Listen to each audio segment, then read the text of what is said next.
Well, have you ever thought to yourself, the older I get, the less I know? Whenever that realization hits me, which is almost on a daily basis, lyrics to an old Bob Dylan song pop into my head. The song is called My Back Pages. You know that song? The refrain goes, I was so much older then, I'm younger than that now.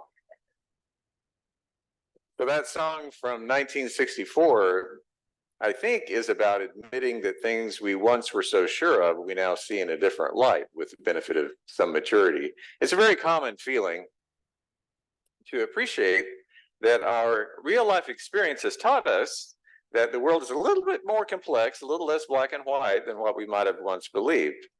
And so we realize that there is, if that's true, then there is a lot more that we don't know than what we do know. I suspect that's something humans have been pondering ever since there have been humans, but it's our old friend Socrates who usually gets the credit for coming up with that idea. The story goes that he overheard one day one of his pupils proclaim that Socrates was so brilliant, he knew everything. So Socrates went by himself for a while to think that over.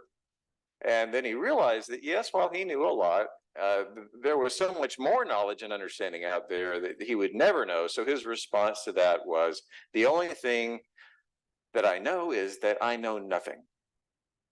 Now, if you have ever felt that way, I think the only consolation is it's nice to know you're in the same league as Socrates. But I think the challenge for some of us is to wrestle with what to do with the realization that we don't know everything, because on the one hand, it feels really good to believe that we have life figured out, that we know what we believe is true, that we know what to count on, and that we're absolutely sure of what our stance is on any given issue. At the same time, there is a certain tension afoot in admitting we could be dead wrong about everything, because we don't and we can't know everything. Most people are content to live within these limitations and barely give them a second thought. You know, if you're like me, you can ponder it for a few minutes, but at some point you really have to get on with life and focus on what truly matters, like what's for lunch? And will the 49ers beat the Eagles this afternoon? We were talking about that this morning, Ellen and I, and we had differing opinions. Having just moved from Philadelphia about a year ago, a little less, but we all have moments when we come up against what we don't know, and that can be frustrating, it can be scary, it can throw us way off balance. Moments when we realize we don't know are often, almost inevitably, woven into the times when we're going through a change of some kind of transition, maybe a trauma, a doorway from one way of being to another way of being. Changing jobs will do that to you. Moving will do that to you. Retirement can do that. The death of someone you love absolutely will do that to you. When that happens, you really just don't know how you're going to walk through life without that person's presence. You feel lost, like a huge piece of you has just been carved out. They may have been the one who died, but who passed from this life to the next, but it's also true that the life you had with that loved one died as well. So you're faced with creating a whole new life that you never bargained for. And during those days, which turn into weeks and then months and years, you can feel deeply that you just don't know. It's like navigating through a thick fog.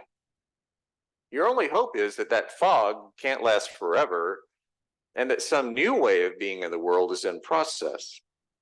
You can't make out what that might look like just yet, but you hope it's on its way. Now, the word Advent comes from the Latin word adventus, meaning arrival or to come forward. In the Bible, the Greek word parousia comes close to that meaning, arrival, but parousia can also mean presence. Either way, Advent suggests transition, it suggests movement. And now I'd always heard that it simply meant waiting, but that's not quite accurate. That's not a full picture of the word. Waiting implies sitting around and possibly just twiddling your thumbs, scrolling through your text messages or something. But arrival, and specifically the arrival of presence, God's presence, is more than waiting, much, much more. It's both observing and participating in the event as it draws near. For instance, if you've ever watched a plane land at an airport, an airplane that carries someone you care about, and watched it grow closer, then touch down, and then taxi around to the gate, and then the passengers begin disembarking. That whole process, that's Advent. If you then joyfully hug that person who has landed safely, you might say that's like Christmas. Let's back up to the Advent part before the hug. You can anticipate the joyful greeting, but you also might experience a somewhat unsettling sense of not knowing exactly what's going to come next. Is that person who's arriving, are they a sibling whom you haven't seen in years? Are they a child that you might need to reconcile with? How's everything and everyone going to get along at the dinner table? Has the script been written for what comes after the arrival, and is everyone going to stick to it? Or is this one of those moments when you have to admit there's a lot more that I don't know than what I do know? The writers of the Gospels all agree that the arrival of Jesus Christ was a story well worth telling. It represented nothing less than the transition between one way of God being in relationship with us and all of creation and a completely new way. Matthew and Luke use a much more traditional storytelling approach. They give us origin stories, complete with royal genealogies and miraculous births layered with plenty of symbolism. Those are our favorite ways of hearing about the coming of Christ, because in those stories we have these solid characters we can envision, like shepherds and angels. We just simply like stories. Now, without those stories, just think, would we even have Christmas carols? We certainly would not have inflatable nativity scenes that are for our front yards. And what a huge cultural loss that would be. But the other gospel writers, they don't tell us any stories like that at all. John's gospel is really esoteric. He deals with the arrival of Christ by linking him all the way back to the moment of creation. He introduces the concept that in Jesus, the person of Jesus of Nazareth, God's creative spoken word, the exact same word that caused creation to happen in the first place, that word was given arms and legs and a human voice. And then we have Mark, where our reading today comes from. In Mark, there's no mention at all of a nativity scene. Jesus first appears as this fully formed adult who apparently had a perfectly normal birth, childhood, and was just a typical human being, who one day arrives on the banks of the Jordan River to be baptized. He's filled with the Holy Spirit, and then he begins spreading the word about a new arrival of God's relationship with humanity. And things happen really fast in Mark's gospel. Jesus and his disciples are always in a hurry. Most things are described as happening immediately. Immediately they went here. Immediately this happened. The insistent focus is on how now, right now, this very moment is the time to take what you thought you knew about God's relationship with humanity and wake up to what you don't know. To realize that this time we're in is a moment of transition and change. To keep awake, to keep alert, because the fullness, the completeness of God's kingdom of peace and grace is in the process of arriving. Like watching a plane land at an airport. Mark's entire gospel really is about Advent. What Jesus seems to be all about in Mark is getting people ready. It's as if he's saying, my life and what we're going through together now is just a sneak preview, guys. The actual big show is coming soon to a planet near you. Now, the ultimate expression of that essential recurring theme happens kind of late in Mark, in the 13th chapter. It's been called the Little Apocalypse, as Del mentioned, in comparison to the big Hollywood special effects style apocalypse described in the book of Revelation. Mark has Jesus describing both some wonderful things to look forward to when the kingdom comes, as well as some things that sound kind of scary, which has led a few scholars to conclude that this passage must have been written by two different people, an optimist and a pessimist. and later woven together. But it makes more sense to me that Mark has Jesus saying both lovely and frightening things about the future, because that so often sums up how we feel when we realize that what we know is that we don't know. Is my future coming up roses, or will my plants wither on the vine? Will I get a call from my doctor about my biopsy telling me that everything is clear, or that I'm facing some hard choices? Some moments are obviously more life-changing than others, but the truth is we all live in this space between knowing and not knowing. It's like surfing on a wave that hasn't quite reached the shore, and surfing is not easy.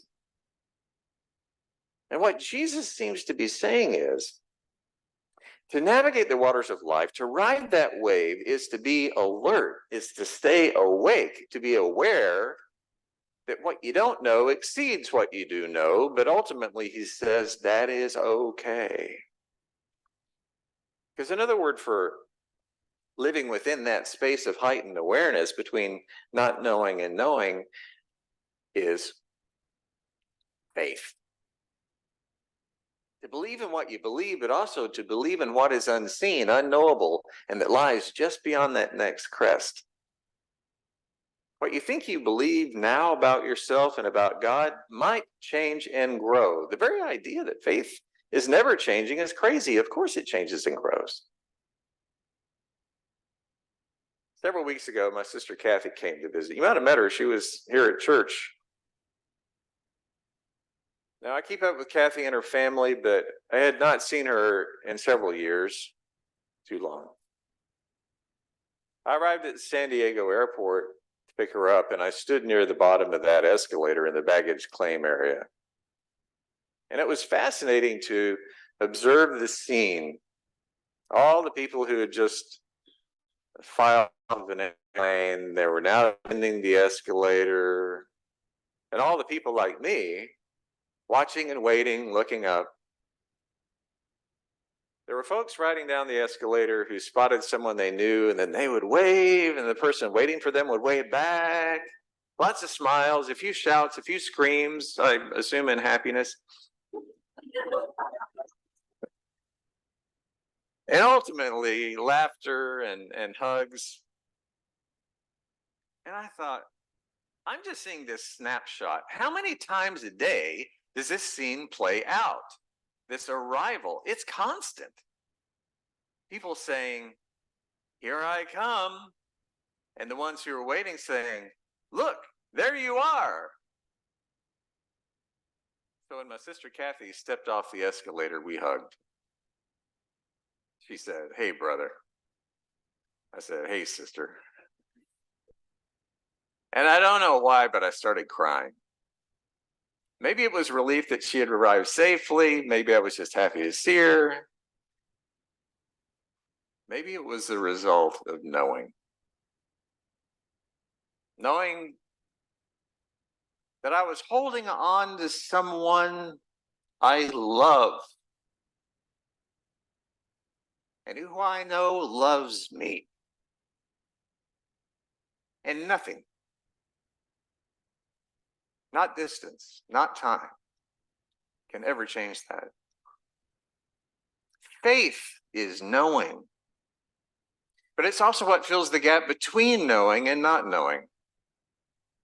It's about believing that whatever comes, our lives are always held tightly in God's loving embrace. It's knowing that you and I are beloved, cherished beings who live in an uncertain world. But in spite of all those uncertainties, we have each other and the power of God's love that knits us together tightly. And nothing is stronger and nothing is more enduring than that. So we should be alert to that. In any moment, any hour of the day or night, any time of change and transition, there is one thing that is both here and always arriving: God's love. And that's what I do know. Amen.